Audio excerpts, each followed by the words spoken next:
in my dream. The presence of God was so tangible, was so real. It was everywhere. You don't need anyone to tell you that God is real, that God is out there. It was so real. And I saw in that dream of revival, I saw people singing and praising the Lord. And they were just calling no other name but the name of Jesus. Some people were singing live music. With their voice, the music was just coming out of their mouth. Some were having radio speaker,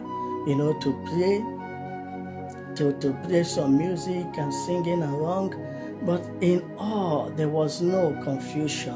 Everything seems to harmonize and synchronize. It was such an amazing sight to behold that even though people were singing different songs, but yet it all rhymed together. No one was disturbing each other.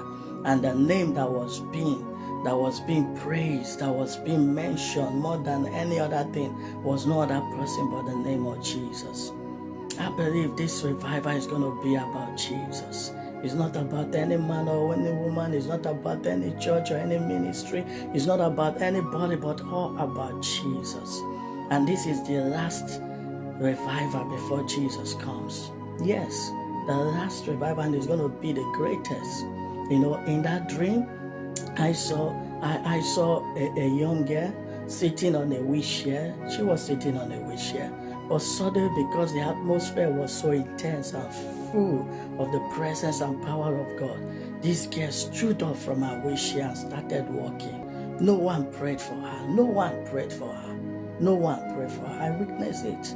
No one prayed for her, but she stood up and started walking to the glory of God. So that tells us that in this revival that is coming, it's going to be full of signs and wonders and miracles, and people praising God, praising Jesus. It's going to be all about Jesus, not about people, not about ministries, not about religion, not about structures, not about any other thing, but all about Jesus.